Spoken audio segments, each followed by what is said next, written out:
We are back. Season 5, third intermission podcast. What is good? What's up? What's shaking? It's your boy Avery here in the host chair tonight. Welcome back. Did you miss us? We missed y'all. We're back and we're blacker than ever here. Gonna break it down, giving you all that good hockey talk, hockey culture talk, NHL, the P Dub, any league, any topic, we're here. It's Avery here, and I'm with Reese and Troy, holding things down to kick off season 5. Reese, what's going on, sir? Booyaka, booyaka. We here, baby. The Leaf done, we here. How's summer? How was the summer, Reese? How was the summer for you, big man? It's been good. Alhamdulillah, man. Life's good. Hockey's back. NFL's back. No reason to leave the crib. We're going to watch sports. We're going to talk sports. We're going to gamble on sports. We're going to fantasy sports. So it's that time of the year where I hope all is well with you guys. Good, yo. I better not see you out here, Reese, betting on like the puck line for opening face-off come Leafs opening game, man. you know, uh, what is it? The good hockey bets nowadays are player shots, the over under on shots, and you just gotta hope that they don't hit any bars, but hit goalie pads. I think Yo, that Kadri 3 shots on goals like -110 all year round. Good money. I'm sending you the hotline number. I'm sending you the number real quick. I bet 5, 10 at a time. Anything more than that, I think it's egregious. I see a couple $100 slips. You might have to reroute that phone number to them. Me, it's coffee money. Oh goodness, Troy, what's going on, sir? How you doing? Too much. I'm doing good. Just enjoying my Sunday evening before I got to take the kids to bed for another glorious school day tomorrow. As for my summer was interesting. I was on strike for 2 weeks. Not my call, not my say. Went back to work and promptly Ray, his nephew, said, "See you later." No store, no store has Ray nephew right now, and people are going nuts because as the closer it gets to Thanksgiving and Christmas, people are tripping balls because they're like, "I need my rum cake and stuff, but y'all don't have it. What am I gonna do?" Oh, Um, Other than that, just going through the same motions. Say different day in paradise. Just go to work, repeat the motions, rinse, wash, repeat. Kids are growing. I've got one that finished school now. I've got two more still in school. So those are very proud parenting moments for sure. My men's league has started. We just completed week 3 of however many weeks. I have started recording some kind of vlogish type videos, which I'm hoping to post to TikTok shortly. Maybe marketing Nice. stuff, editing stuff. Um, yeah, men's league has started. We're one win. Sorry, 2-1. We're 2-1. We're still having issues with guys paying a bunch of money and not showing up to games. That'll be a trending theme all season long yet again. We're getting a Like some new. cuts. We're getting redesigned jerseys. Um, I would assume that the order has been placed already because I mean, hockey cost me a ridiculous $700 this year, including the jersey. You would think it'd be done by now, but guess not. But that's neither here nor there. I have been trying to watch as many preseason hockey games as possible. Um, I completely didn't even know that the season had started until I caught the afternoon game against with the Devils and the Sabres in Prague. Because there was no fucking marketing for that shit at all, none. Uh, and I mean, like I'm on site, I watch TV, I watch the Sports Network, I haven't seen shit. So I mean, they could have done a little better with that. I do like the Devils marketing team.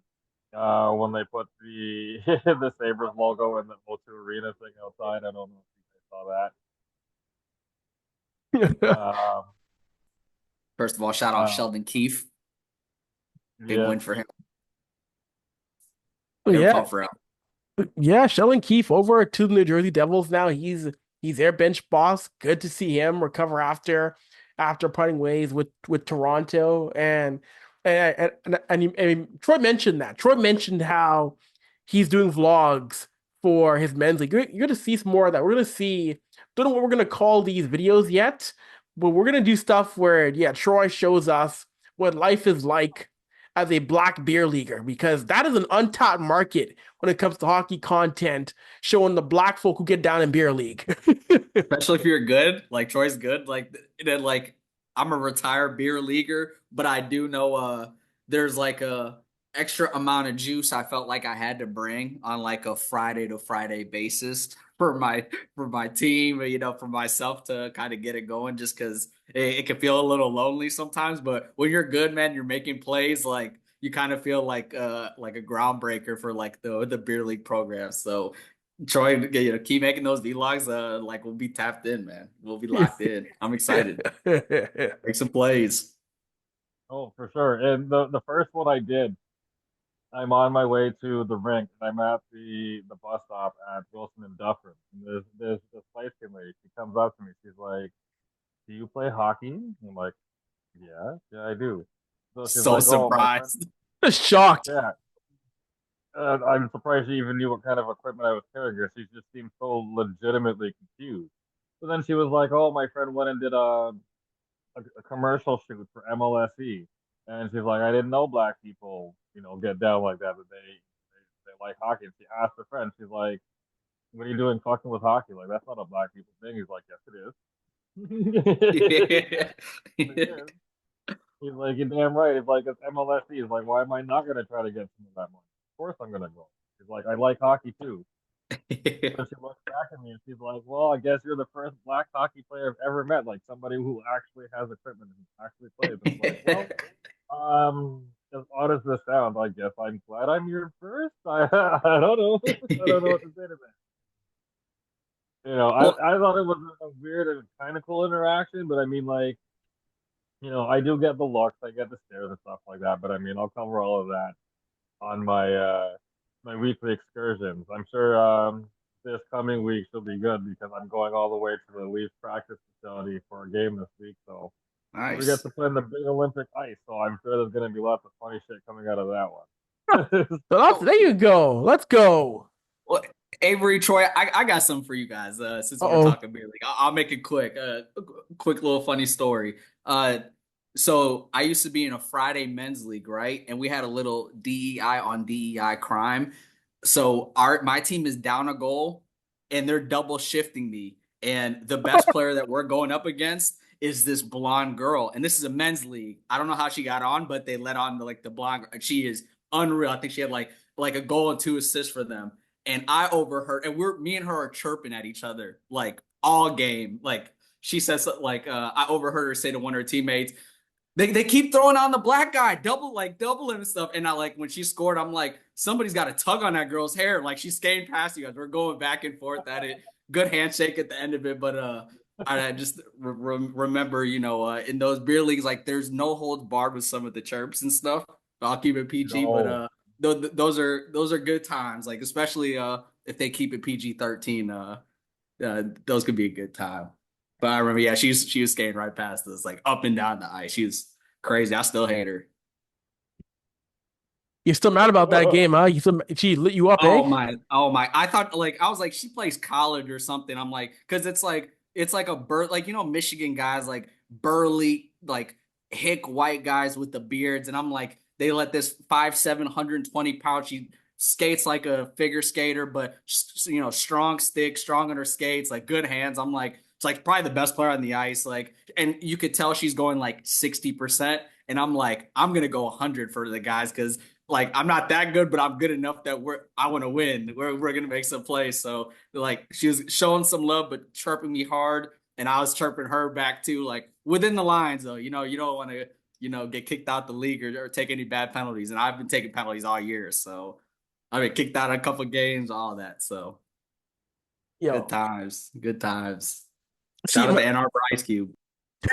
my last point on that is before we move on, these leagues, they keep hearing about beer league is so pricey, so expensive, so pricey. Yo, how do y'all one get tossed or two not show up to games when y'all are paying $6,000, $7,000? Yo, I'd be Was the it Iron Man. 6,000?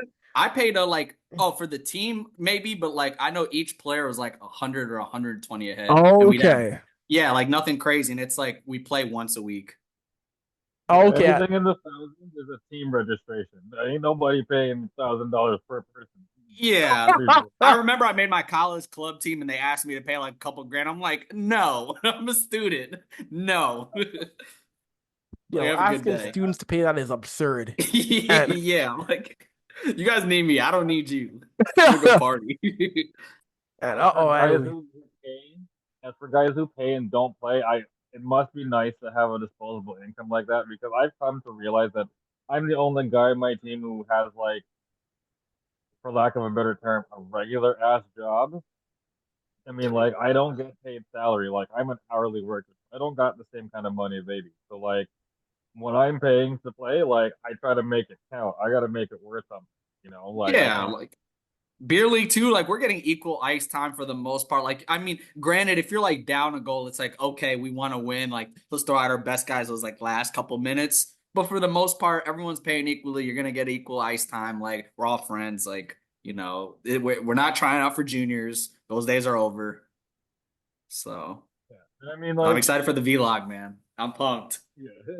Yeah, there should be fun, and we got if you're familiar with the interior of the Massacre Center or the Ford Center or whatever they want to call it. There's four rinks. Rink one is the Nice. biggest one, Olympic ice. They always put us on the Olympic ice. Ah, fuck no. Never have players show up for the Olympic ice, but we always kick ass on the bigger ice. So we'll see what happens. We'll see what happens on Thursday. Yeah, I'll be Because puking on the ice. No, thanks.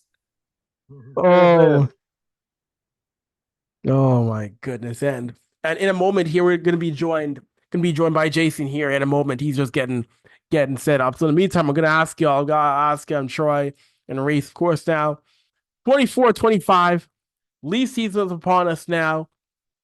This is a year in which Craig Berube is now the head coach, and this Leafs team is trying to once again take the next step, advance, with a playoff round, get out of the second round, go deep in the Eastern Conference, and do something now with a team that, personally, in my mind, I think this is Shanahan's last chance. I think now, if this team fails, it's on Brendan Shanahan because you've had enough coaching changes, you've had your GM changes now. I think it falls on him if this team doesn't succeed. So, what are your thoughts, guys, on the new look Leafs? Well, newish look Leafs. I know you still have Marner, you still have Nylander, you still have Matthews. What are your thoughts on this team and the changes they've made coming into 24-25? I'll start with you, Troy. um, well, I'm gonna start with. I feel like we should have maybe not re-signed Murray because I mean, like that's that's money being held against us, and I mean, like they're still trying to find a way to pull him on the LTIR again. It just and so he can go to Robidas Island, but that's money you could have spent elsewhere. Um, I do like some of the additions. At first, I wasn't too keen on the Pacioretty PTO, but he's actually shown that he's still got some legs left when he's healthy. His Achilles seem to be held up nicely. His knees seem to be holding up pretty good. I would have liked to have seen some movement among the core four. Um, I don't like. I understand like Matthews getting the C, but I feel like if you get a repeat performance out of the group in April, you know what difference does it really make? Especially if you don't make any more roster moves for the trade deadline. Um, the coaching, Craig Berube. I mean, he has the experience. He's been around. He's been a former player too, right? So I mean, like he knows the ins and outs of the game. He's more knowledgeable, more wiser than Sheldon Keefe. But again, that's apples and oranges. Hopefully, he'll hold the players more accountable, and hopefully, when shit starts to hit the fan in the game, we'll actually see some in-game adjustments, which is what was sorely lacking with Sheldon Keefe. Um, Other than that, I'm just interested to get the season started. I want to see where it goes. I want to see what the newer bodies can provide. Um, I'm not solid on goaltending depth after Wall, but again, we'll just have to let the season roll on and see what happens from there. Yeah, no, exactly. And Reese, what are your thoughts on the season here? Well, I'll start off with Berube being our coach now. If for the first time, it kind of feels like the team does have an identity. They want to be super hard to play against. They want to be in your face. They want to push pucks up north south. They want big, stout defensemen, and we'll talk about what that means for the roster composition maybe later in the episode with like the Lilligrens of the world and how the puzzle pieces are going to kind of fit on that bottom four. But you know exactly what you're getting. Like I got a chance to watch the game against the Red Wings the other night, and the first thing he mentions was how good that fourth line was and how tough with the Lawrence, Kampfa, and Reeves line, they were super solid defensively. They were up and down the ice. They were super physical. Their physicality led to a goal. Good hit and good pass by Reeves. That's how they want to play. He mentioned Austin Matthews kind of setting the tone, just how good he was defensively and how that kind of set up the team offensively. And that's what they're going to be. And for better or worse, whether that leads to success, that's the Leafs' identity. And Sheldon Keefe, at times, you had to question what were the Leafs. They were super talented, super gifted, 100 point guys, but you know what are they? And then come playoff time, come April, the sticks dry up, and it's like, ah, fuck. Like so, we'll see if that means wins. But you're kind of excited that there's some structure there, there's some organization there. Another thing is SKS. It's short king season. Nick Robertson finally put it all together. Now I'm not big into the preseason games, and we'll probably discuss at some point how long should these preseason games be? How does the league market them? Does it even matter? But for someone like Nick Robertson, it mattered. 5 goals in 4 games. He needed this. Requested the trade out July 1st. We thought he was going to be out of there. This is a kid that the talent is there, undeniable, gifted, God given goal scoring. And he finally puts it all together under like a hard ass coach like Craig Berube. Like, bravo. And he was a 200-foot player. He's super good defensively, then super good on sticks, super, like his little ass body is bodying people. And then it leads to goals. So I'm excited for him. And I think the Leafs, with their depth issues, what come playoff time, like who are going to get those goals that are not Matthews, Nylander. It's nice that you're going to give this kid continuity. He's got 20-25 goal upside even more. And that confidence, if you're rolling into April and he's played like a full slate of games, you're excited for what that means to him, his second go around playing in the playoffs. So that's going to be interesting. We look bigger. We look tougher. The Chris Tanev thing looks as good as advertised early. I know Troy's got questions about our depth. I kind of like Stolarz. He looks huge. He covers up like the whole net. So I'm like, maybe that means something. Maybe it doesn't. Like, how much of the preseason do you really put into stock? But I'm excited. The team looks huge. Some of these guys that you haven't heard of are making plays. Like you got Lawrence, who's a PTO guy making plays. Max Pacioretty looks like he can skate again. Vegas cut him loose because it looked like he was done. So like I'm kind of excited. I say this every October that I'm excited, but God damn it, I'm excited. That's all I gotta say. No, No, I'm gonna piggyback off you, Reese, because like I'm just here smiling, listening to the excitement in your voice. Yo, Avery, what's going on? Troy, what's up, brother? Reese, What's good, bro? the show, Good to man. see you, Hope man. all is well.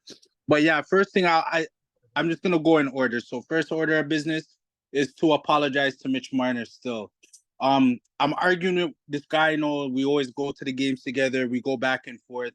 And in the summertime, I was like, yo, screw Marner, he's this, he's that. But then, I seen him training with Nathan McKinnon and Sidney Crosby, doing something that he never did really. Normally in the summertime, Marner trains, but like, you know what I mean? It's more golf course or just having fun, not really taking the hockey thing serious in the summertime. But to see him train with those type of players, kind of like spoke volumes to me. And then the Leafs bringing in Craig Berube, like they say that, you know, and the biggest argument I'm having right now is that a coach can't change a player. Yes, a coach can change a player. And I think right now, if Marner continues to bring these habits that he has in the preseason, in the regular season, Mitch Marner is going to be one of the best, most elite two-way players in the NHL this season. And yes, his back is against the wall. And yes, 90% of Leafs Nation don't want to give this guy $12 million. But under Craig Berube, I will give Mitch Marner like $12 million 5 times because he's worth it. And I think this is the year where we're going to see like just how Nylander went on a tear because he was in a contract year. Marner is going to do the same thing, but he's just going to be explosive. And you're seeing Marner now. Last night in the Detroit game, Marner was winning puck battles in the corner. He was throwing the Looks body. good, man. Yeah, and Marner, we know Marner to be soft. And no one can tell me Marner just started to play like this. No, this is the Craig Berube effect. I watched all the preseason games, and there was one theme that I seen, and it was to bring the good habits out now and carry them through the regular season. Let's not win games 9-7, 9-6, 8-1. Let's try to win some one-goal games, and when we get the lead, let's learn how to maintain the lead, win those tight battles along the boards and in the corners, and let's leave with the dub. So I'm happy, I'm ecstatic that we have a guy like Craig Berube who's making these guys play north and south and implementing a new structure, something that Sheldon Keefe navigated away from. And I think that has a lot to do with a lot of like the playoff success we had while we were under Keefe. Although we got around against Tampa Bay and Leafs Nation was crazy, you know, there could have been more. We could have got more, but now that Berube is here, it's not going to be, okay, we're going to go east and west with the puck. We're going to skate. We're going to razzle dazzle. No, if it goes down, it comes back up and out. You know what I mean? And that's what they needed. They needed this for a long time. And for Nick Robinson, I agree with everything you said, Reese. He's probably going to score 25, 30 this season. He's going off. His back is against the wall. He's in a contract here too. You know what I'm saying? And he has everything to prove. And believe you me, if he's on a line with Tavares and Pacioretty, that line is going to do the utmost damage in the NHL because Robertson is the shooter. Patches has the silky silky mitts, and Tavares is Tavares, still strong and hard on the puck. Still looks good. Good preseason. Like, yeah, he's aging gracefully. So, he is, 100%. Everybody's saying like, oh, Tavares is going to decline. He's not declining. You know what? He's just getting better with age. John Tavares is like wine. Wine gets better with age. That is John Tavares. You know what I'm saying? As far as like the captains, the alternates, the only change I'd make is putting the A on William Nylander over Mitch Marner. Because although Mitch Marner is doing the things that I believe he could do right now, I just think that it should be on Nylander because he's so vocal and he's sacrificing himself. He knows that the team would be better if he plays in the middle. You know what I'm saying? But he'll sacrifice to play on the wing depending on who's on his wing and who can take the face-off on the right side or the left side. Nylander has become a defensive specimen on the road to being an elite defensive player while still being able to produce offensively. And if you have guys like Matthews, Marner, Nylander, Tavares, Nyes, all these guys are playing defense first. The NHL is in problems this year. And let's not talk about Stolarz and Woll because I think that's going to be one of the best tandems in the NHL. And I think right now, from what I've seen in the preseason alone, it's Stolarz crease. You know what I'm saying? Until Woll can take it from Stolarz. Because to me, Stolarz had the better preseason. And our back end, our defense, I like the way it's long and it's big and it's strong and it's bullyish. And it's not, you can't just push us over in the back end. And we have guys now that are gonna block shots and put their bodies on the line to get pucks out and stuff. So yeah, I'm happy with everything Treliving did. Just give Lawrence his contract, give Pacioretty his contract, and then figure out what you're going to do with Liljegren, because I was sad to see Rafai go on waivers because I thought he had a good camp. But then I also look at Myers and thought that Myers was the better out of the two. You know what I'm saying? So to me, like, I like our backhand. Just figure out what you're going to do with Liljegren. Are you going to do that to replenish like cap space? And also because you're making a path for Lawrence. Are you gonna get rid of David Camp? Are you gonna get rid of Yarncroc? You have to get rid of one of those two guys and Lilligren and maybe Timmins to not only come under the cap but have enough money to give to Pacioretty, to give to Lawrence. You know what I mean? And free up like a space on the roster. And even Holmberg, that's a guy that Troy's talked about. Pontus Holmberg is playing like amazing. Like it's just so crazy based off of the depth and the talent and the upside this team has. The power play looked very good in the preseason, and so did the penalty kill. Like, yeah, these guys are on a mission. Like Reese was talking about Patches. Patches is flying up and down the ice, lambasting people into the boards, making them kiss the glass. Like even that goal on the fourth line that Reese was talking about, where Lawrence mollywopped the Detroit winger, and then Reese went behind the net, hit a guy, made a nice pass to Lawrence, and Lawrence roofed it. Like that's the identity we have never had that we have now. And yeah, I just like the direction of the team, man. I'm ready for it this year. I'm ready for it. Did you even see when Austin Matthews didn't take like a dirty hit, but he took like a weird hit, and then it felt like everybody on the team was ready to kill somebody? Like Yeah. that's the new identity of the team. Yes, No more sir. liberties taken on us. No holds barred. We're gonna punch you in the fucking mouth. Yep. All our guys, from the captain, and Matthews has shown that willingness in postseasons. He'll lay his body. He'll take it, like he'll do what it takes. Maybe he's not a fighter, but you got a bought-in roster of everyone that's ready to put you on your ass, go north, south, skate harder than you. They're bigger than you. They're faster than you, and the natural skill is still there. Like let's see. Like I'm ready for opening night, man.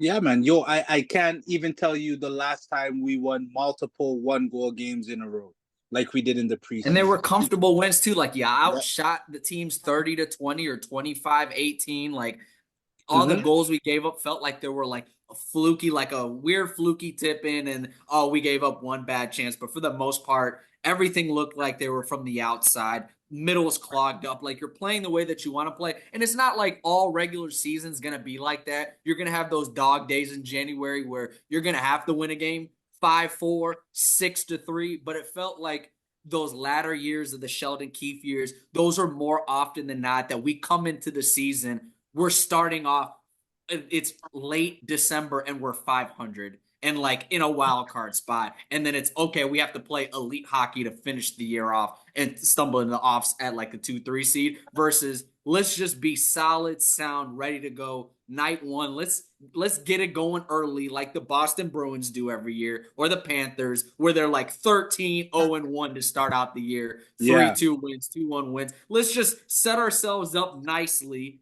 Let's not put any stress. I think you made a good mention of how Stolarz, how good he was. I think because of the politics, I think Woll gets opening night, but I do think they bounce back and forth until a guy runs with it. And then you like even Dennis Hildby's been like you like his potential. And he's big too. Like the team is emphasizing we want to be big as fuck everywhere. Big in net, big at defense. We want our forwards big. We want to be that's the Brad Treliving, Craig Berube. That's what they want to be. And I like it because they're not playing relaxed. They're playing every game like it's their last game. And this is something that you need to start practicing in the preseason. You can't just coast in the preseason and then coast in you can't do that because that's going to create bad habits. The way Berube said no more music in practice, it's just pucks against glass, hard skating, everybody fighting. Like the team is competitive. Everybody's fighting for a chance to play. If Domi plays bad as far as playing defensively bad as a forward, Berube is going to demote him and maybe promote Robinson if he's playing good two-way hockey. You know what I'm saying? And Nick Robinson has that elite shot. You know what I'm saying? And he has that foot speed. And like you touched on, like he's playing two-way hockey. That second goal in Detroit was because of Nick Robertson. He came all the way back off the back check. The puck went around, boop, boop, and then he jumped the rush. And he in Detroit when Patches gave him the feed on the 2-on-1, like these small plays, paying attention to detail, like playing two-way hockey is gonna win you cups. That's what made Florida so dominant last year. And trust me, I like what I see right now, man. Real shit. Defense is desire. It's not skill. Like it's how bad do you want to be good defensively? And you see a guy like Roberts, you just see like and maybe it's interesting that it's coming from like the guys that, like you said, have their back against the wall that are fighting for a job, but it's infectious. You see this from, man, my third and fourth line guys are banging it out. My, back end guys are banging it out. Shit, I know I could be a 50, 60 goal scorer, but I want to bang it out. Like, and it's an infectious style of play. And that doesn't mean to say, like Craig Berube, I was listening to one of his interviews, like we don't want to strip the creativity of guys. Like the puck is still meant to be on a stick and the stick is still meant to score, but there's a time and a place for everything. You're in the ozone, deep in the ozone with the puck, go ahead and make a play. Go ahead and show that God-given talent. But if you're behind the net, your own net, or like center ice, neutral zone, dipsy doodling, like, crossing it over, like like that's not the identity of team. So excited to see how the boys look and excited to see what our moves are in these next 24, 48 hours. The guys that maybe haven't had a good camp, like does Easton Cowan stay or go? Like he's too good for the OHL, but he might not be ready for the NHL. But he's got He's a lot not. of. Yeah, he's not ready. He's not ready. Has been out of the lineup, but do we get a third line center for him? Do we get a draft pick that you parlay for maybe the deadline? We'll see what happens. Yeah, that's gonna be interesting. Yeah, Cowan is he's a great hockey player, but I think the right move for Cowan, similar to like Byfield, is like put those guys down, give them the most experience that they can get, so that when they come up, they're ready. Same thing with Minton. But I did like Grabenkin. I did like his style of play and the way he's playing. And he looks awesome. Yes, sir. And I do believe that if something happens to someone where an injury is caused, he will easily slide into the roster and the lineup.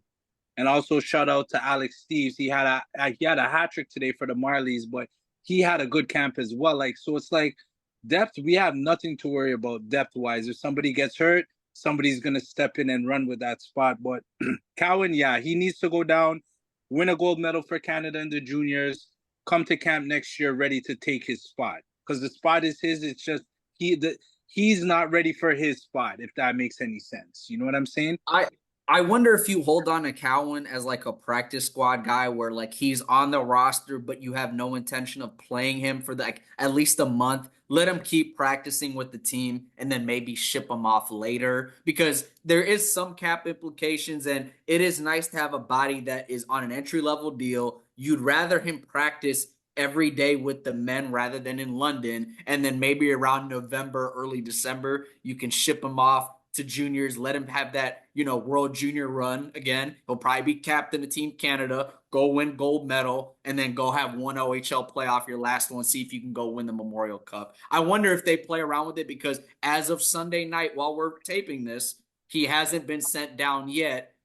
So I'm just, and then a couple guys that did perform better than him got sent down. So I wonder how they kind of play around that, if it is better for him, because he's not ready for NHL games right now. But who's to say he practices better, maybe spots in a game here or there, and then eventually gets sent down? Maybe that's some food for thought. That's the route. That honestly is the route. You give him his 10 games and then you ship him out, but and then you send him home. Yep. Yeah. You definitely try to give him his 10 games and then you send him off. Like, you know what I mean? And I think that's the right thing to do by him, so that, like Minton, I think he got his 10 games last year. So, let Cowan get his 10 this year, and yeah, just like let him go back, win a gold for Canada, and then win a Memorial Cup with London, and let him come back to camp next year hungry. Yeah, because a lot of what I've been reading about his game in camp was like last year's camp, he just played freely, and that's why he was so effective, because he didn't think there's a snowball's chance in hell. I was a projected third-round pick, got drafted first round. I'm playing with house money just being here, and he balled out, versus there was real expectations under a new coach that's a hard ass, and he just did too much. I wonder if there's anything even left for him, that I'm really in no rush to send him. But again, Max Pack needs a contract. Lawrence needs a contract. You're probably going to want those guys in the lineup day one. We'll see what happens with camp. We'll see what happens with the Timmins, the Lilligrens. Like we'll see how that all plays out. But if they do keep him with the intention of giving him a quick audition, even if it's spread out, it won't be for the long run. Like he's not going to be here in April, which is fine. Yeah, so I'm okay with that too, because I'd rather him develop. Like if you look at Byfield and like what LA did, like with Byfield, like they knew like he went number two. Shout him out too. First black guy drafted number 2 overall in the NHL draft. You know He's that's amazing. big. You know what I'm saying? And he could have came in, but it would have been like a Shane Wright type situation, you know, where confidence is up and down. Like they seen that Byfield wasn't ready. They sent him down time and time again for him to go work on his game and get better. And when he came up, he's been a threat ever since he's been up full time in the NHL. So like, I mean, you have to know how to take care of your talent when you have it. You know what I mean? And that's going to be important as far as Cowan developing as an NHLer, bro. Absolutely. That's gonna be, you know, I want to jump here. I want to jump in for a second here, guys, because those of you listening now, the returning, reigning king of the third intermission podcast. He is jumped back in here, the one, the only Dave Barnett. Dave, what's going on, sir? It's great to be back. Wagwan. Bop, bop, bop, bop. Oh shit.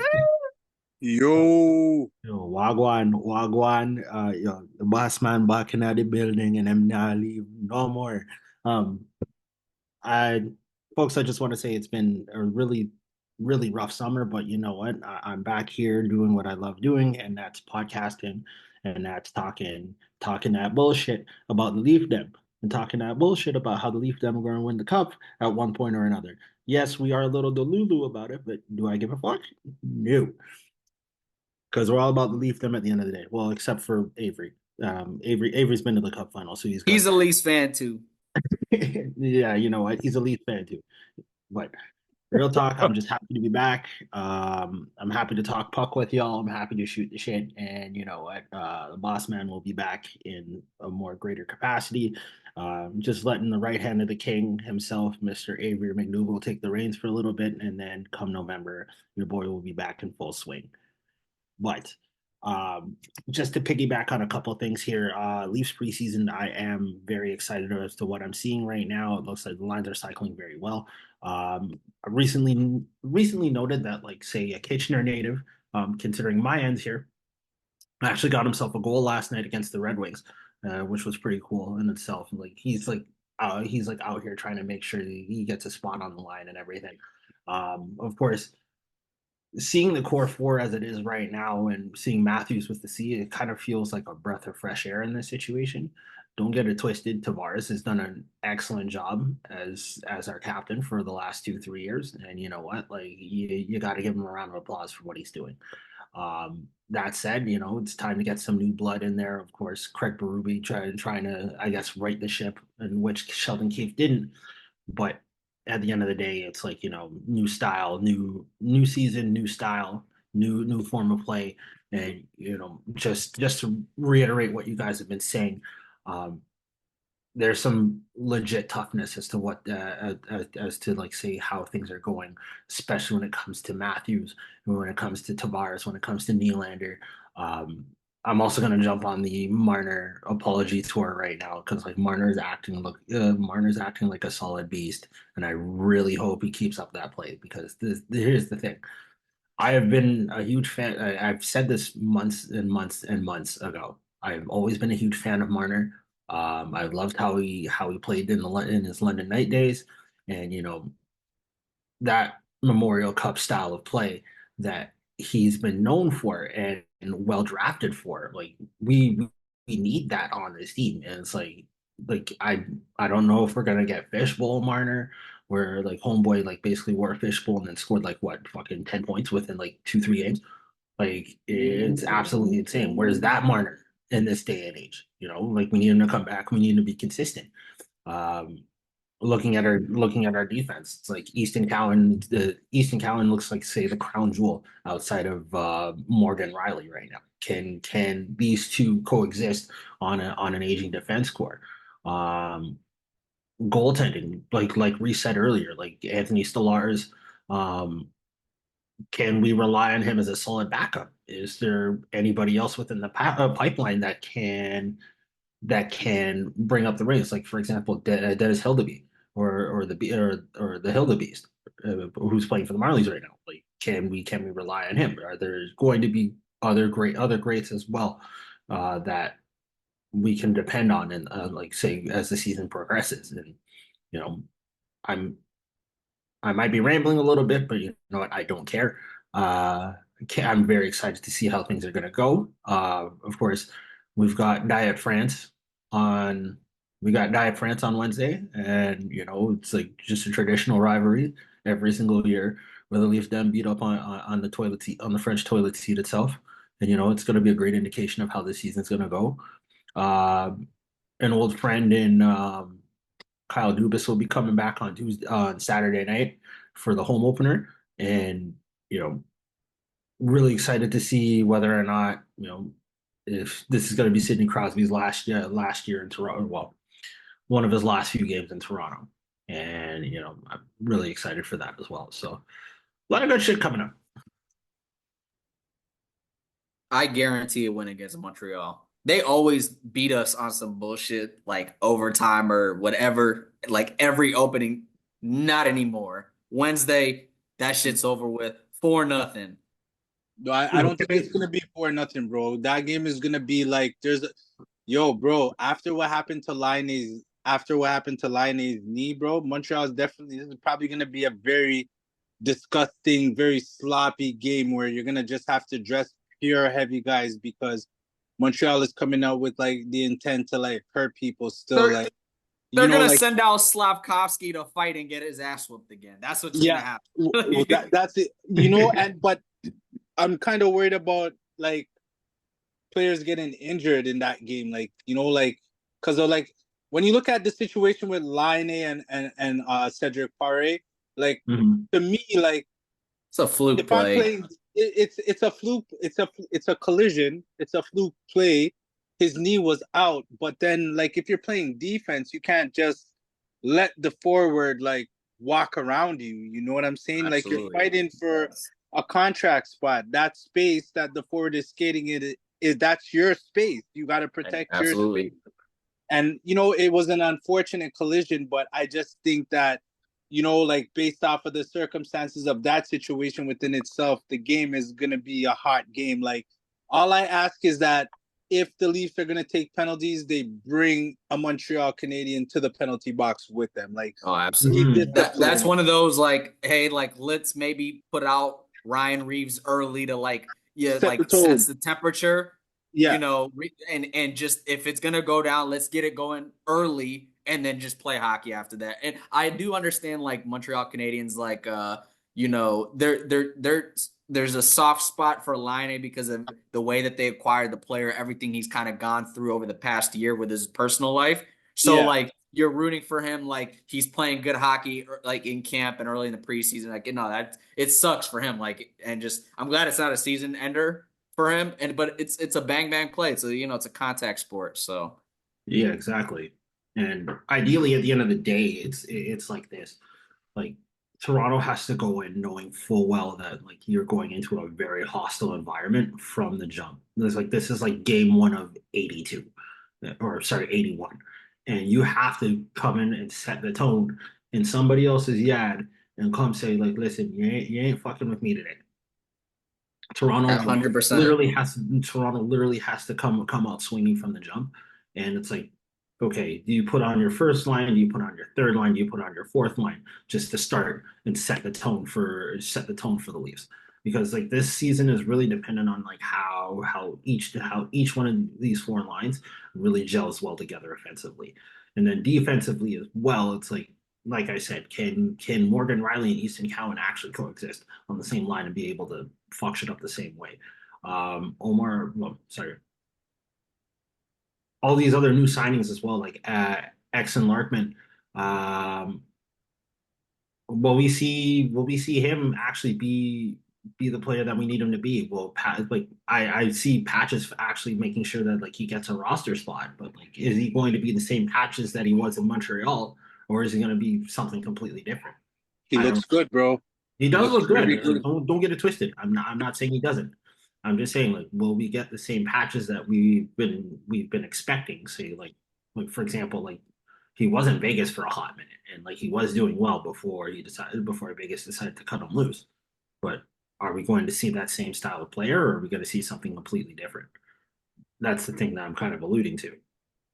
No, I hear you. I think the key to that is whether he can like stay healthy, right? They're gonna have to load manage him as a player just based off of the type of injuries he sustained. But based off of what I've seen in the preseason, as far as like him skating, finishing Mhm. checks, being Mhm. greasy in front of the net, like it's a healthy, faster, more mature Max Pacioretty, and Max Pacioretty was already a dangerous player, throughout his career. And if he can Exactly. stay healthy, like he'll easily score like 20. Easily, he'll score 20 goals easily. Mhm. Because you got to look at it, Berube, he's not a dumb guy. Like even yesterday, like looking at how like he put the fourth line on because Marner was able to hold the puck in Detroit's end. He just went to the fourth line just to see if they could sustain pressure, right? So Berube is not a slouch. If he sees a bad matchup like throughout the course of the season, he'll make adjustments on the fly. And I think just trying to piggyback off like the defensive core, like Riley Tanev, that's gonna be a good pairing. OLE and whoever they pair him with is gonna be a good pairing. The only thing I want to see is Morgan Riley come off a power play one, because with Morgan Riley on power play one, it's the same thing every time. Like OEL provides a different element. Not only can he pass the puck, but he also has a nasty shot from the point, and he's not scared to shoot the puck or hold on to it. Like, you know what I Mhm. mean? And he showed this in the run with Florida against Edmonton in the Cup Finals, where he scored that goal. I think it was a power play goal, to go up. Yeah. Like so that would be a great element. And with the changes to the power play and the penalty kill, yeah, I'm very confident that not only will the Leafs do better and be better in both departments, but that's gonna be one of the Leafs' strengths is the special teams based off of the combination of players that they currently have on the roster. Mm. Yeah, and this has been this has been third intermission season 5 episode 1. We've been getting deep into the Leafs talks. I do want to ask you guys again now. The Leafs are again. We know this team has to make a move in Eastern Conference. They have to do something in the Atlantic. So I'm going to ask you guys: can this team, in your mind, take the next step to possibly winning the division? Because I know teams like Tampa have fallen off to an extent. Boston's an older team. Still got to deal with Florida. And I know Ottawa might try to make a move, but do you think Toronto right now can be a team that can win the division in your mind in 24-25, guys? I'll jump off on this one first. Short answer, yes. Long answer, yes, but Toronto really does need to make sure that they're extremely consistent. Not only with their cycle of play, but also, as previously mentioned earlier in the episode, they have to be able to win one goal games, and they have to be able to be comfortable playing those dog shit one goal games. Like you can't go into the season like playing the type of hockey where it's like, okay, you're down 3-0, and then you climb back to a 4-3 lead, and then it's tied 4-4, and it's outright anarchy all over the place.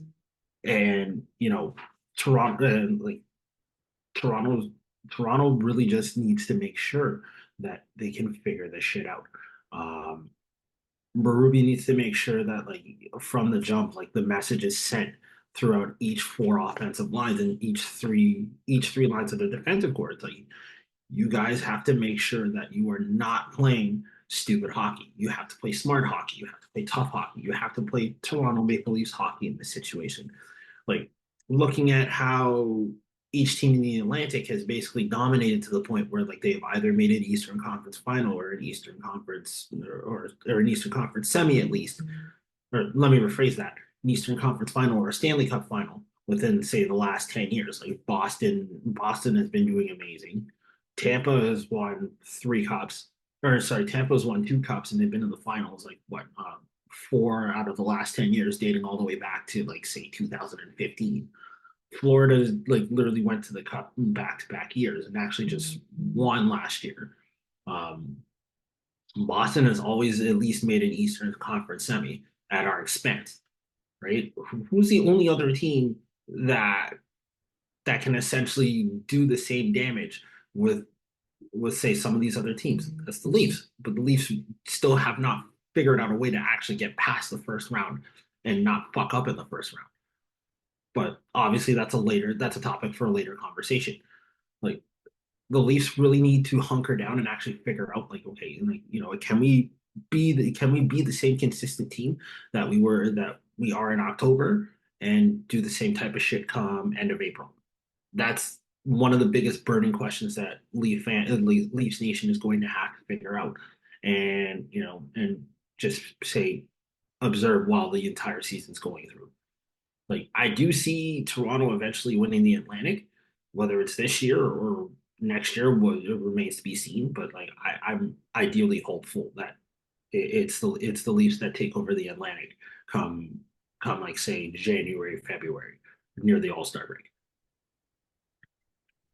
I don't want to be like dramatic, but I'll say this. If it's not this year, I'm not sure when it's going to be, because if it wasn't this summer and you don't win the Atlantic and don't make noise in the playoffs, Mitch Marner is probably out of there. In a Mitch Marner less Toronto, whether you like him, love him, hate him, whatever, whether he's soft, you hate his dad, you are a worse off team. I will say this. I watched the Bruins quite a bit.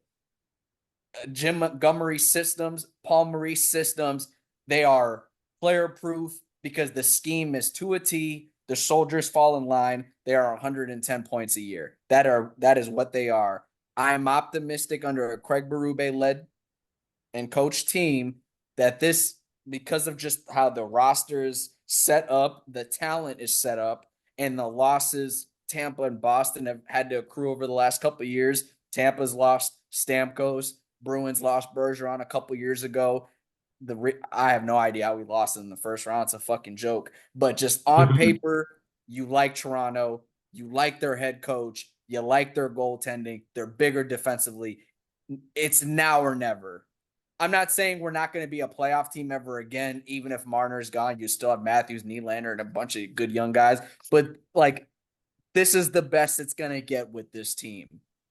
Even John Tavares is on his last year of his deal. He wants to stay, but if you lose in the first round again and you're like third in the division again and you get bounced and you're like, like we'd like to keep you, but Marner's gone. We don't want to pay you. It might have to be like a retool time. Like it's got to be now. And I think it is going to be now. We're getting early returns. You got to be optimistic of the returns you're getting from the news you're hearing in camp, because our beat writers, they're harsh guys. Myrtle and all those guys, they keep it P. Whether like David Alter, all those guys, even Dangle, they keep it P. With they'll tell you what's going on, and you can at least respect it. There's good early returns there. Preseason games, good early returns there. They're playing good, sound defensive hockey. The guys that we needed to step up are stepping up, like the Nick Robertsons, like Matthews with the C looks amazing. Marner's playing hard. Nylander, the playing the center thing is not an experiment that works itself out now, and maybe he starts out the first chunk of the year at wing. But Berube has alluded to that he is going to keep getting reps at center in practice, and when they need it, they'll use it. And it's a good it's a good tool to have in the toolbox when you need a right-handed center at any point in the season, the dog days of December, January, February. You're going to get that. I feel good about this team.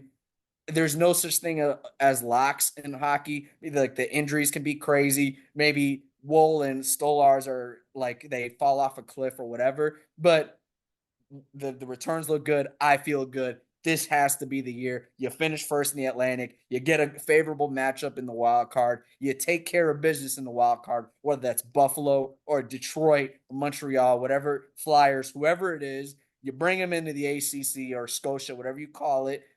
You're in a 7-game series. You handle business, and then you bring someone like a Florida or whatever. You bring them into the barn and you try to take care of it in a long series, and you get to the Eastern Conference Finals. And whatever happens there happens there. So that's how I kind of look at it this year.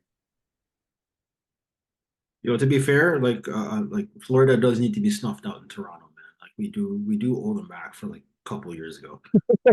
Like you know what? Like I follow a lot of the fans. You know, I love our fan base. Like I'm big on Twitter. I see that they like to duck the smoke sometimes. Like we never beat Boston. I don't want to play Boston. I want to play. We gotta like, you know, it's you ever wear pants that had like a lot of dust on it? You gotta get the dust. You gotta get the gunk off before That you is can wear it true. again. Get the gunk off.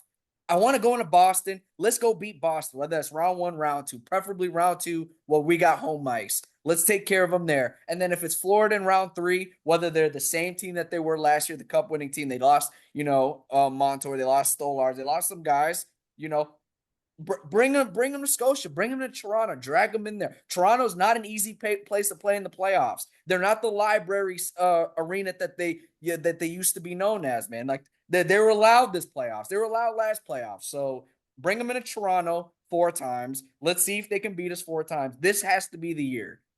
Because if But it's I don't not know if the this year, ticket there's going to be prices changes. can dictate that still. If it's not this year, there's going to be changes that are going to hurt people. And 10 years from now, we're going to be like, I miss the Marner days. And you never know what you got until it's gone. That is This is very the true. best.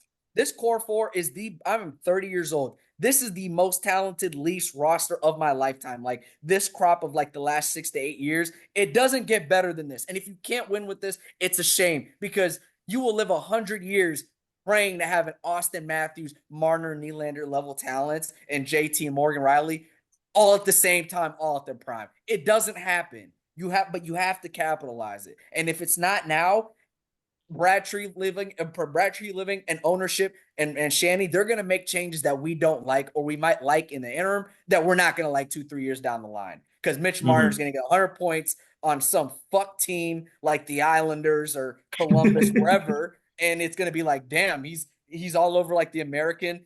He's on an American Sephora commercial or a Subway commercial. Fuck, he's amazing. He's so personable. How could Toronto let this guy go? Well, we were chirping his dad because his dad loves him too much. I don't know. Yo, listen, okay. Nothing is wrong with the father's love, but still, that's kind of a little too much, especially as a grown ass man. That said, please continue. You know what? My dad be on my ass too. But if anybody chirp my dad or chirp me, my dad is on their ass too. Maybe he's just Paul Marner. Shout out. Well, he not black, so I can't say shout out to black dads. But he might be a good white dad. That's what. I don't know that household, but Marner is a super supreme talent. We have supreme talent. We got the structure now. You got the size now. You got the sandpaper now. You're gonna be hard to play against. Otherwise, Berube's gonna light your ass up in the media. This guy is lit up. Ryan O'Reilly, Alex Petrangelo. Young guys like like the Robert Thomases. I've heard this guy talk. He will light you up to the media if you don't play. Marner's not going to be happy if he's doing dipsy doodle spinorama turnovers at the back of the net and you lose a game 6-4. So I don't think that type of gunk in our game is going to be as prevalent as the Babcock Keefe years. And the Babcock years, I get it because that was the youngest version of the team and he knew it and he called it out and he tried and they weren't receptive to the message yet because they were just young and didn't know any better. And Kyle Dubas went all in on just a super young team. He got Tavares, he went for Marlowe, and he thought that was going to fix the problem, but they just weren't ready yet. And then Keefe is like, well, I already got guys with like a weird mindset. We got the pandemic year. It fucked up our cap. And it was unfortunate. And you didn't get the job done. You hit posts instead of scoring goals. It happens. But now it's like, this is it. You got the coach, you got the goaltending, you got the size in the back end. Like, you like your depth. You had a young guy. Nick Robertson is ready. $1 million a year, you're getting 25 from him. Like, you can't complain about depth scoring anymore. Max Domi stayed on like a decently sweetheart deal. Want to be here. That's like a 50-point guy. Like, you can't complain about shit anymore. Now or never. Let's go, boys. Let's get it going. Troy, you still out there? Yeah, I'm still here. What are your thoughts, brother? So, do I think the Leafs have a chance to win the Atlantic? I think with the way that this roster is constructed, personally, I think it gives me the plan for the worst and hope for the best kind of vibe. Um, Florida has lost some key pieces along the way. But as Reese mentioned, like Paul Maurice systems, they 9 out of 10 times that shit works. Players buy in. Um, Boston, I mean, Jeremy Swayman just by himself. He's a man on a mission. You know, he's gonna be out to prove the arbitrator management wrong, and he's still trying to fuck up the Leafs. Trying to be like, yo, like, what were you doing in 2017? Who the fuck is Ian Scott? Where is he at? Look at what you passed up on. Um, the Leafs will make the playoffs. Um, which spot has anybody's guess. I mean, there's still that chance that they can still win the Atlantic, but you still got Boston and Florida to worry about. Um, and maybe even Tampa too. I mean, yes, they lost Stamkos, but I mean, they still got Vasilevsky. So I mean, like, excuse me, they still got Vasilevsky. So Tampa can still sneak in, do some damage. I'm not worried about the Ottawas, the Montreals, and the Buffalo. No, they're not. They're not ready yet. Um, Usually every season I pick a new like whipping boy as a as a team I pick on throughout the season.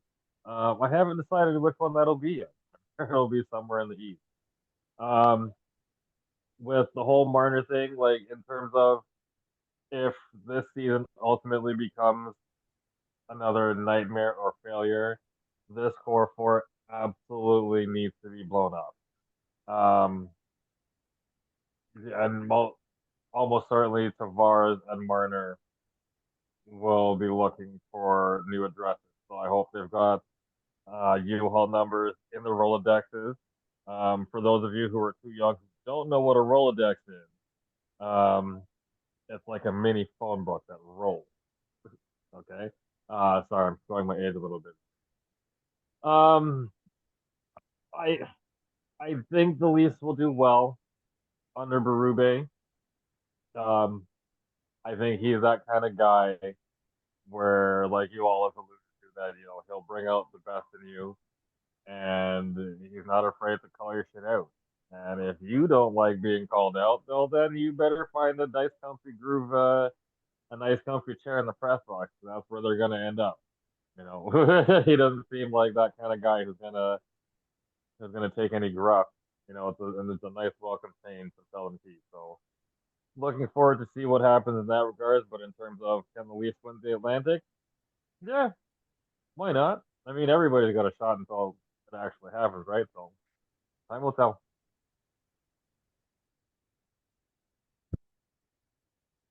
Yeah, time certainly is going to tell in terms of what the Leafs can do in the Atlantic and who they can really who might challenge them for the division title. So switching from the Leafs talk to still sticking kind of on the Leafs talk, but more on the broader perspective in the NHL. Finally, it has come out Face Off inside the NHL, the Amazon docu series, which is focusing on various NHL players across the league, guys like Leon Draisaitl, got guys like Mitch Marner, William Nylander. You got Dave Pasternak, so many guys across the league who are being featured in this docu series, which harkens back to the days of the HBO 24/7 series. It's Raw. Teams didn't get a say in what was cut or what wasn't cut. So it's Amazon dictating how it looks, which some teams didn't like. And of course, infamously, the first clip that came out, one of the first major ones went viral, was Connor McDavid getting on his Oilers team after they fell down 0-2 in the Cup final. Is Connor letting loose, let people know in the room that's not good enough to dig deep with cursing and all.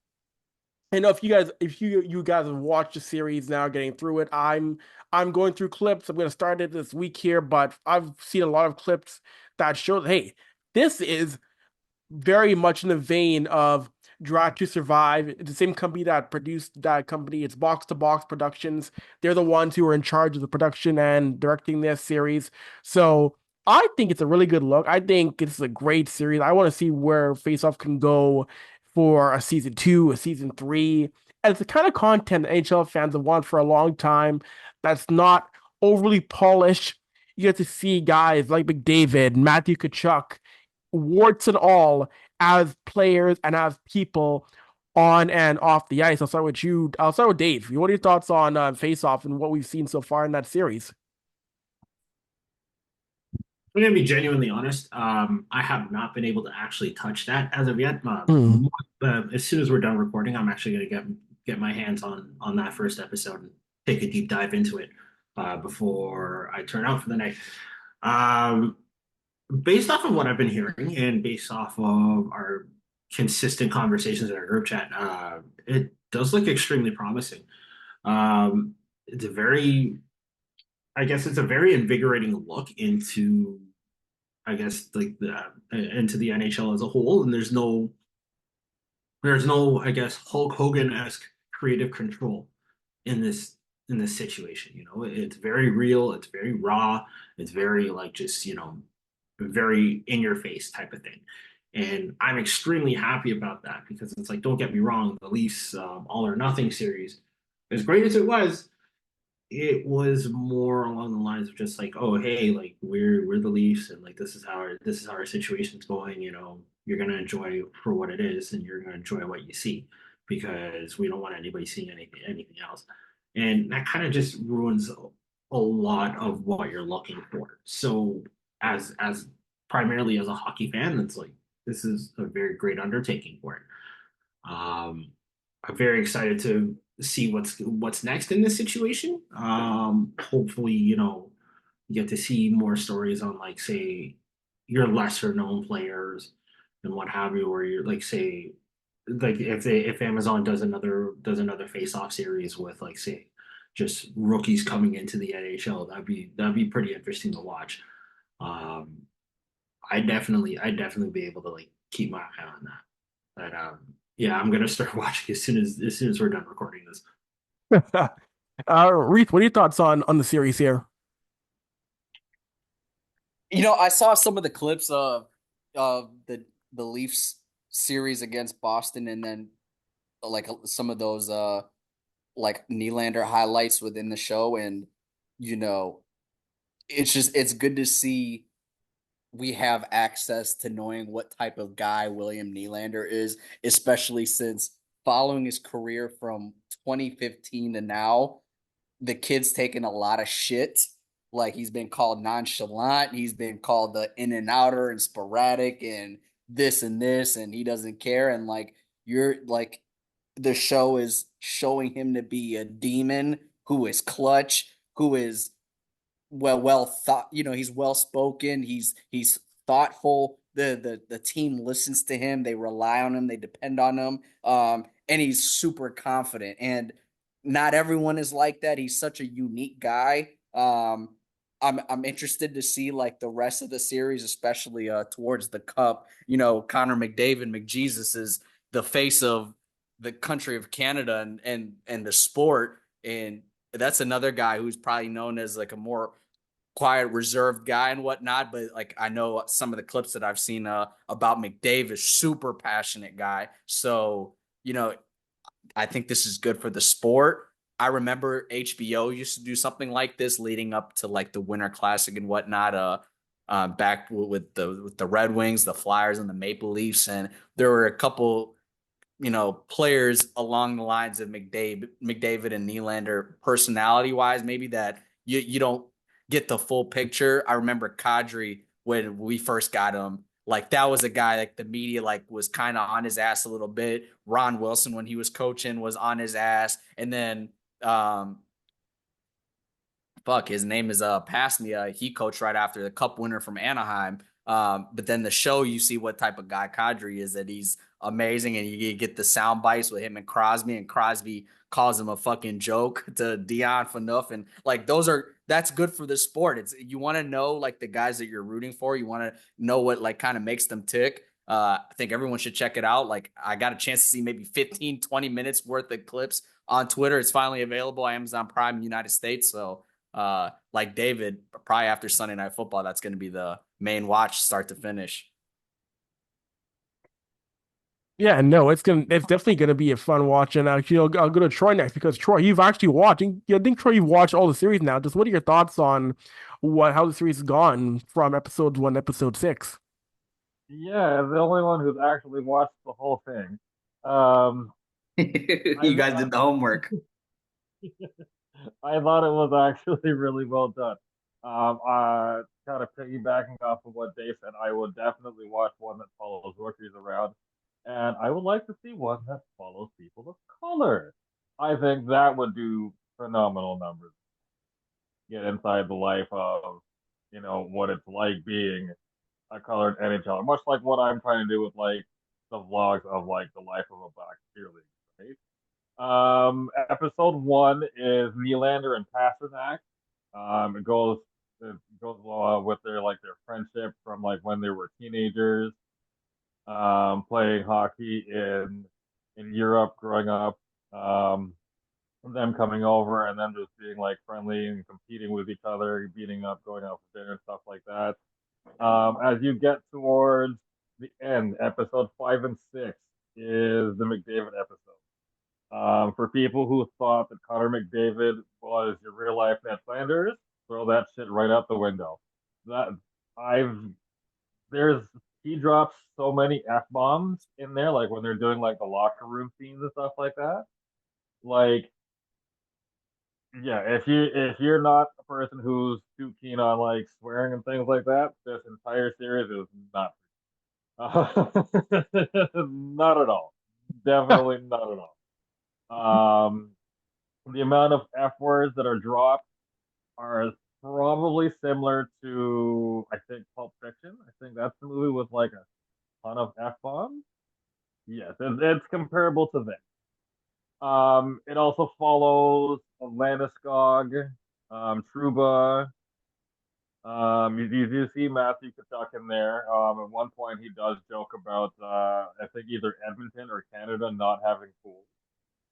Because it's always so cold. He's like, do you guys ever get anything nice over there? But he says that in jest. Like, I'm sure he's not that dumb. But he is American, so don't put it past him. Yeah, all in all, it's a really good series. There's a little piece in there with Jeremy Swayman as well too. Like, he comes in at the end of episode one with Pasternak and Nylander, and he kind of blends into episode two, with him, and I think that's the one where you start seeing Kachuk. All in all, the series is really well done. I mean, even though I've never played pro hockey, I mean, like, I am not surprised by anything that's in there in terms of the content. But the one thing that might surprise me, and I know Avery, we talked about this already, is Connor McDavid and this thing with ketchup. He is afraid of ketchup, and his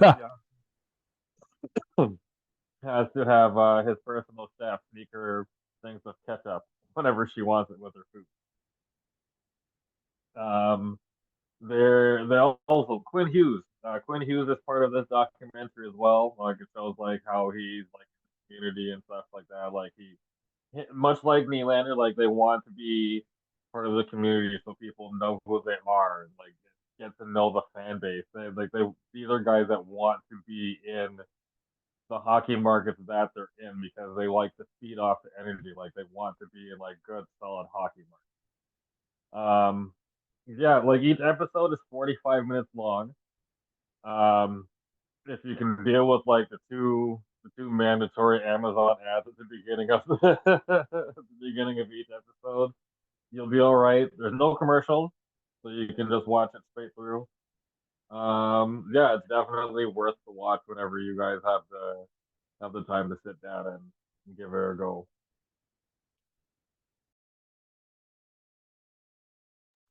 Give me like 1 hour. I'm gonna start it, start to finish, binge watch. I was binge watching Industry before that, so now that I'm done, I have the bandwidth.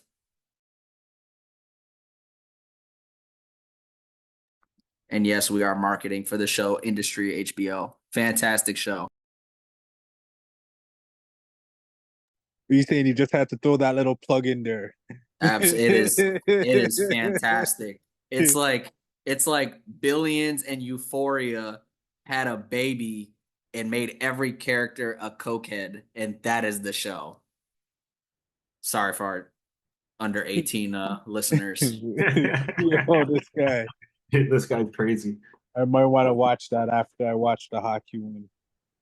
it it's once you get past like a lot of the characters are British, so like their version of English sometimes can be inaudible because they speak like it's finance jargon with British accents, so it can sometimes be like you might want subtitles for the first couple episodes, and then you'll be rocking and roll. It's a great show.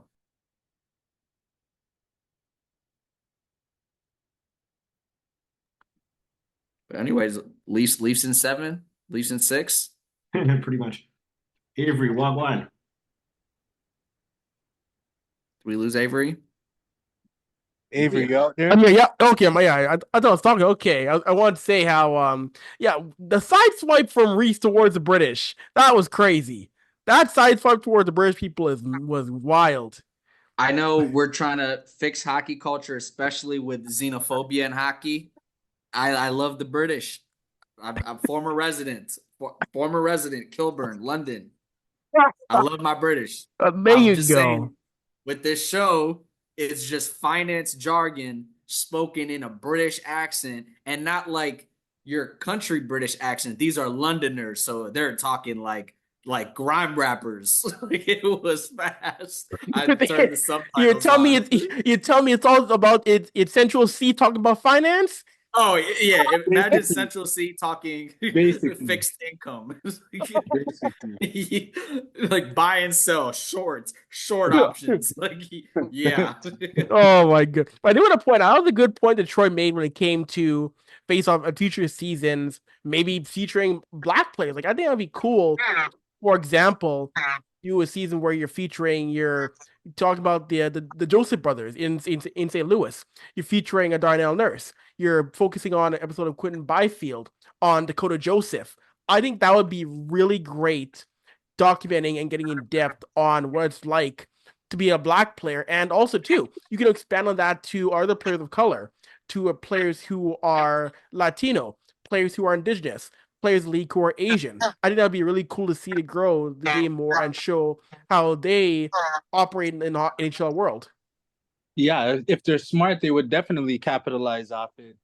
You know what I mean? Because like the game is growing, like you said, bro. Like hockey's so diverse now. You have so many different parts of the globe being represented in the NHL now. It's like crazy, right? And as it's gonna continue to grow, you know what I mean? As there's more population on Earth, you might as well tap into other people's lives, where they come from, learn about their culture as well, because we all share the same love, which is puck, right? So yeah, bro, I think that'd be a great idea. I would love to see them though follow around. Honestly, bro, I'm pissed off, Avery. I'm pissed off. I'm pissed off because of Lou Armorello, bro, and me as a man of color, bro, like knowing the significance of what the dreadlocks means to a black man. You know what I'm saying, bro? Like I understand like it's a business and there's certain structures and rules you gotta follow, systems. I understand discipline and stuff like that, bro. But like I don't understand like what's wrong with like you go to a team, your agent tells you to go to that team, and then you have to cut off your dreadlocks because the general manager says, well, I don't want no beard on the face and I don't want like bro, like what if he was growing it for like a personal reason or something like that? Do you know what I'm saying, Avery? Like to me that kind of burned me still. I'm not happy with that and that type of shit needs to end in hockey, bro. You know what I'm saying? Like if you're a general manager, do your job, manage the team. You don't have to dictate to a man, okay, cut your hair or cut your facial hair. Like, yo, bro, this is not like you I don't know, bro. I was really pissed off, bro, when I seen his Instagram and I seen the locks on the fucking count, bro. I was pissed off, bro. I was so pissed off, bro. It's just it's a thing. Lou Lamoriello and GMs that think like him, they have this, and maybe the NHL culture as a whole have like this fetishization of like corporate finance culture. That's what like corporate finance companies do. You got to be clean shaven, wear suits to the rink. But you guys are pro athletes. You guys play sports. Like it's a different world. Like there needs to be autonomy in playing sports. You guys are millionaires. Like do what you want. Like it's one thing, yeah, if you're going to office, granted there's issues in corporate business culture too. That's fucked up and outdated. So it's a weird Lou Lamoriello, old man sticking to old bullshit ways of life. Like, yeah, I won cups, and with our cup winning teams, this is what we did. So we have to do this. Bro, him keeping his dreads is not the deal breaker of whether or not you're going to win a playoff series. Like, that's not a thing. But no, it's stupid. It's other words I can use. I just don't want to use them. No, don't use the other words, but it's stupid because it's not like Duclair is not going to score 20 playing on the line with Barzell in Long Island. Whether he scored 20 plus with those dreads. Yeah, he would score 20 with the dreads. So why would you make him cut them? Like, I don't know. I'm not really happy about that, bro. I think that was a dog shit move, bro. Like, you know what I'm saying? Like that was a dog shit move. Yeah, like, and if you were to ask Lou Lamoriello in his eyes, it's I don't see race, I don't see this, I don't see culture. This is just all across the board. Like, but that's one thing for the subset of players who predominate the sport. Like, it is a European, Caucasian predominant sport. Short hair, white, blonde boys, right? But you're gonna have outliers. There's people that are not blonde white guys that want to play hockey, and they have hair, they have beards, they have dark skin or brown skin or pigmented skin. So it's stupid, but again, he's old. He'll be gone soon. Not the death way, like retire way. Like, he'll be out of here soon. We'll get that shit out the league. And, hopefully one day before his career's over, he can play with a full set of dreads again, even though he's probably grew it out for 4 or 5 years. Mm-hmm. Like, oh, sorry. Go ahead, Avery. Go ahead. I was gonna say, yeah, the whole tradition thing, it's very antiquated into how hockey was, as we talked about 35, 40, 50 years ago, especially with Lou. I mean, great example with Lou was that, like, you mentioned the dreads, you mentioned how the imagery, ties on the plane for a long time. Great example in New Jersey, he didn't let players wear numbers over 40. And the only exception was Alex Mogilny got to wear 89. He was the one exception who got to break that rule, and Jaromir Jagr, but Lamoriello was gone. But yeah, Mogilny was the one example who could break the rule of no high numbers in New Jersey. And I mean, some guys like the rule, some guys don't mind it, some guys, say it's whatever, it's whatever. And it looked like Duclair was more joking about that. But you're right, you're gonna get a guy who, I mean, yes, will know about the rule, but probably will push back against what is done in Long Island or wherever else Lamoriello plays, because I just wish more guys had the desire to push back instead of just saying, this is how this organization operates. Because there's still a lot of guys in hockey who think that this is how life should be in NHL. Well, no, that isn't how it should be. And I do wish that more guys did question why things are, because if more guys do question things, you can get change as opposed to one guy pushing back with minimal support. I mean, great example is Josh Hosang. If more guys push back like he did, and if he wasn't on an island by himself, real change could have happened. But of course, guys look out for themselves. They don't want to get punched as well.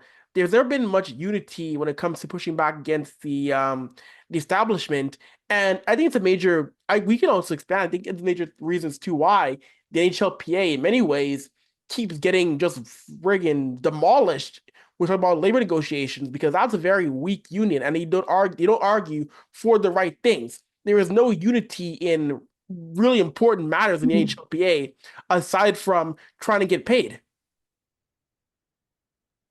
I like what you said about, like, pushing back, like Hosang, like how he pushed back, like, how a lot of other people were able to push back. Like, more and more people need to start pushing back on certain issues, because if they don't, then it's going to become an issue. You know what I mean?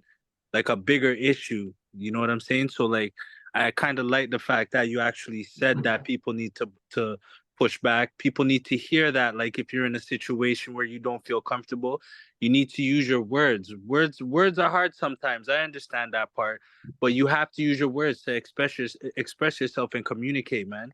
And I just felt that, like, I get it. It's the business. It's the nature of the business.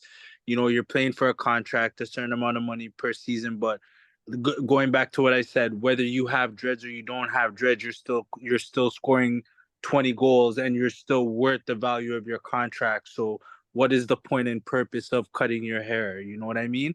Like numbers, low numbers, Avery, I get what you're saying as far as like making a point. Low numbers, okay, fine, whatever. But like hair has more significance to other people than it does other people. Do you get what I'm saying? No, it totally does. It totally does, and that's why I would say have more guys. We need a culture of guys not just accepting what they're being told. It shouldn't just be, I'm telling you or I'm telling you this, do this. I would love to see more guys say, okay, you told me to do this. Why do I need to do this? I mean, that's how we're gonna get real change in the game if it's not just a culture of I did it and so do you, or so did them. That's a culture that's never gonna get real change in hockey if we just take it and just accept how it is. I'll say the NHL, like at least the players are now we have the HDA now, Mm-hmm. Hockey Diversity Alliance, where it's gonna take two ways to combat these big sports institutions like the NBA, the NFL, or NHL. It's either you're gonna have to be a collective and voice it out as a big set of players, or it's gonna take one really good player of an ethnic group that is the one where it's like I can't silence this guy, right? Because like I looked at the NFL, I remember when Colin Kaepernick was kneeling, he becomes a sacrificial lamb. Then you look in the NHL, Akim Aliu or Joshua Hosang, they're sacrificial lambs, right? Because they're good players, but they're like dispensable. Like, oh, they're acting up or they're voicing concerns for problems.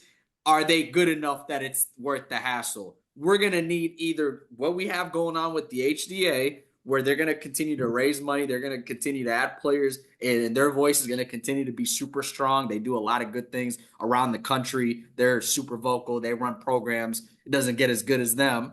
Or it's going to take an elite player. We're going to get an elite black player who's going to be a top 10, top 20 guy who's going to say, fuck this. And he is too good to sit down, or he is too good not to sign, or too good not to trade for. That's how I kind of look at it. And it's coming. The awakening is coming for these pro institutions, these pro leagues. Yeah, no, you're very true. I mean, look at the NCAA. We're seeing how more and more athletes in the NCAA are pushing back against the old systems and are using NIL to their advantage now, or using NIL to their advantage. And they're So crushing them now. yes, they are. The Reggie Bush it was the probably up to this point the greatest college player of all time, and they weaponized his talent and his name, image, and likeness against them to not even give him his Heisman back until 20 years later. Now look at what these kids are doing to these college institutions. They're getting a bag and then saying F off, I'm leaving.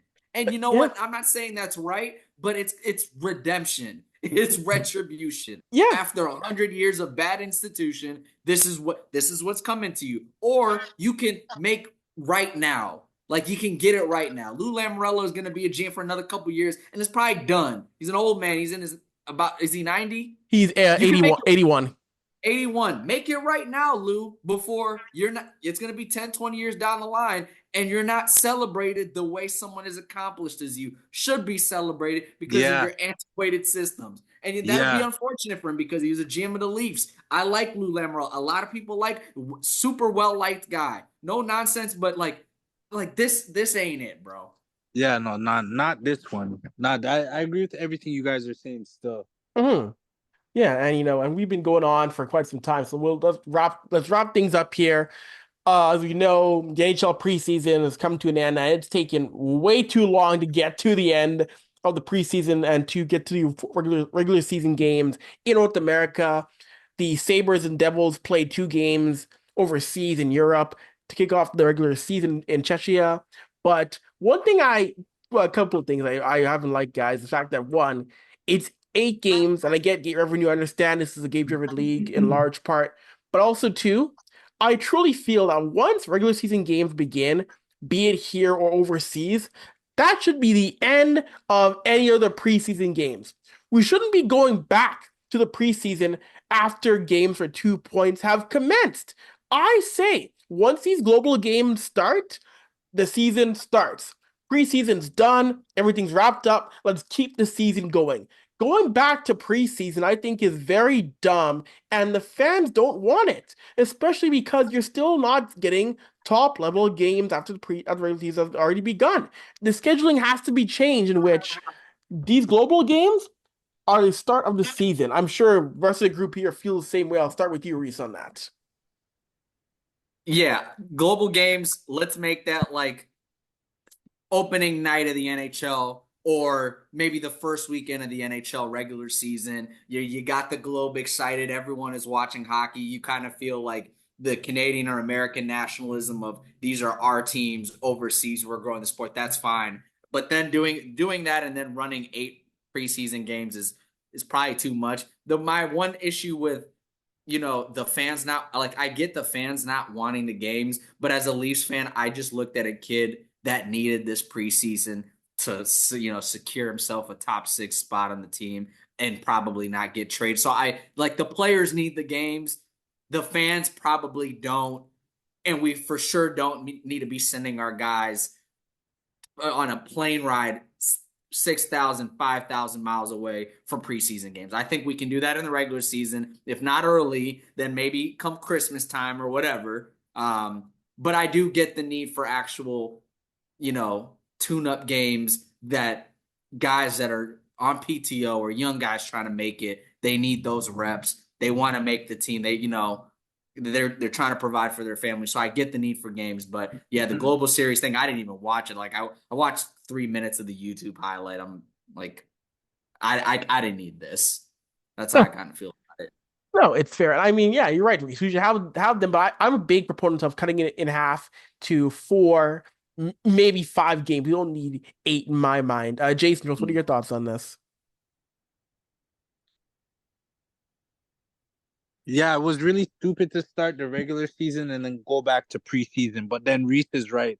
Like certain guys need these games to showcase their talents, to fight for a contract or fight for a spot on opening night and stuff. So I get what both you guys are saying, but it's done by the NHL. It's dumb business because you can't have the regular season start, while the preseason is still going on. They should have organized that a little bit better just so that it's equal to everybody. You know what I mean? Now, I'm not sure if every team played the same amount of games in the preseason, but I'm saying it's an unfair advantage because of, you know what I mean? The fact that the season started for 2 teams, but the other teams in the league, they're still in preseason. Like, if you're going to do preseason, 5 games, and then start the global season, and then your break, and then your opening night, if you're going to do it like that. It is.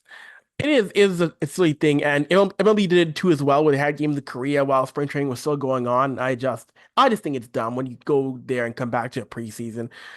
Dave and Troy, what are your thoughts on these fellas? I'll let Troy go first. Preseason shouldn't be more than like 4 or 5 games tops. Um, I don't know if we were recording when I said this earlier, but I thought that they did a terrible job of marketing these games in Europe, the global series, because I didn't see one single advertisement, no look at it, nowhere until I got a notification that it was 1-0 New Jersey. I'm like, oh, there's a hockey game going on. I didn't even know, and it's a regular season game. I am also of the thinking that you should not be doing mixing regular season and preseason games at the same time. Because it gets confusing for people. And I'm not talking about like your fantasy betters, the people that are going on the gambling websites and shit like that. I'm just talking for like the regular fan base who isn't like the hardcore betting and stuff.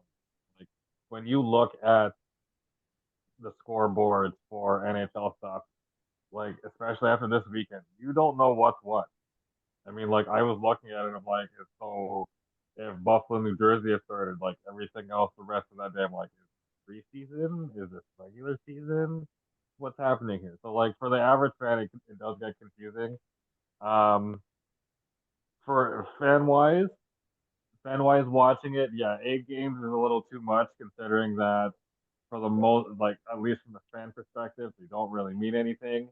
But obviously from like a player's perspective, like all these games mean something because it determines whether or not you make the big leagues or you get cut or you get sent down to like a farm team or juniors or what have you.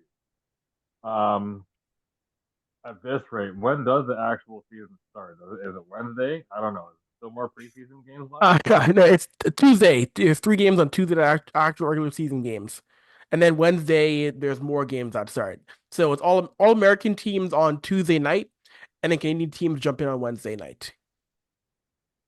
Okay, cool. So we're we're getting closer to regular season. I will say though that watching the 2 games in Prague, um, they were saying the announcers they were ripping on the Sabres so hard. They were just like the Buffalo and New Jersey. They've been up there for 2 weeks, but Buffalo had been playing like they literally just got off the plane and was sent straight to the rink. No practice, no nothing. They they look terrible. They look unprepared, and this is Lindy Ruff's third go round in Buffalo. This might be his last. Like I don't know, man. Like maybe it's just being overseas that fucked them all up.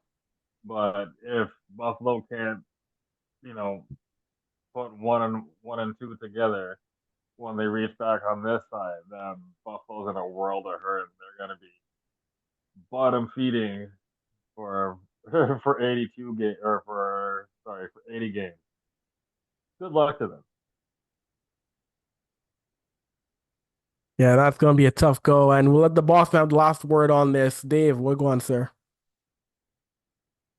Regular season, no, preseason does need to be about 4 or 5 games because, like, if I have to go through a situation where it's like, oh, we have to find out who's going to make the team and who's not going to make the team, you can figure it the fuck out in 5 games. You don't need 8 bomba games to figure it out.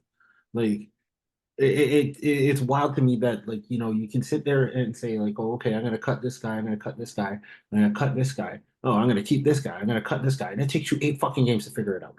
And then on top of that, it's like, if you're already playing regular season games in a different country, and then you go back to preseason, yeah, you idiot. You're a complete idiot. Straight good.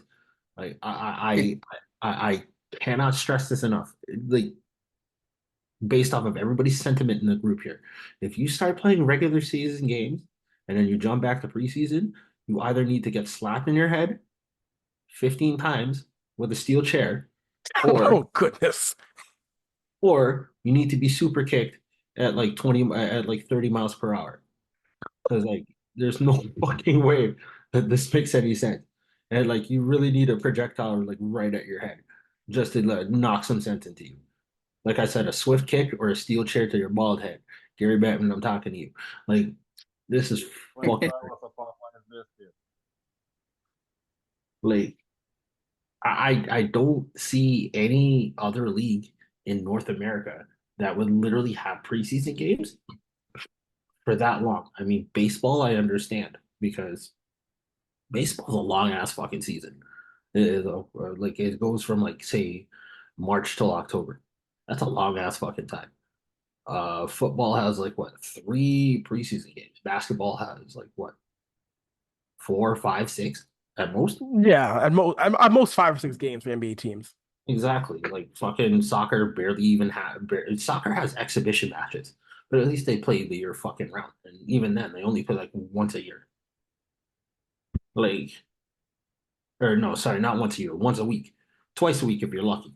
So it's like, you don't need a preseason that long. Like, who are you trying to impress? Like, you already got a TV contract, you already got the sponsorships, you already figured what your jersey sponsorship is. Also, side note, before we end tonight, Hmm. shout out to the Leafs marketing team for landing not only the Dairy Farmers of Canada but also Oreo, or Mondelez International, the Canadian division, and getting Oreo as a helmet sponsor, because, like, the Leafs and the Stanley Cup go together like milk and cookies. I was gonna say, I was gonna say when I saw someone told me last year. So this is how I know Twitter humor is there's a two America's humor when it comes to the Leaf sponsorship with Oreos and milk.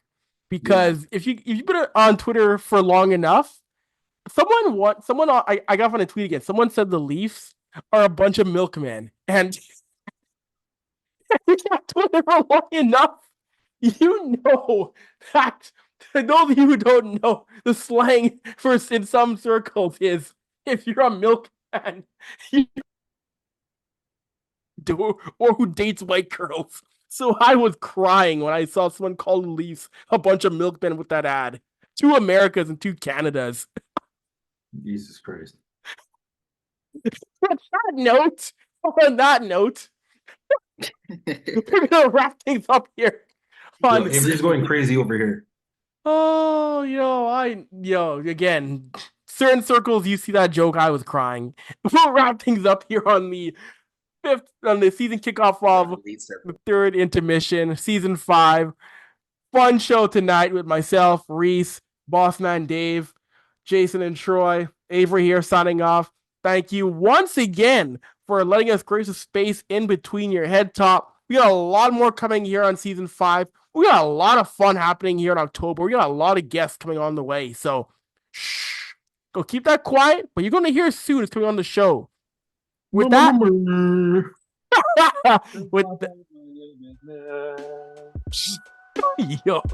with that, we are out of here. Wait. Uh-oh. And them have to drink them water. There you go. Yeah. Now you can say deuces.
Thank you.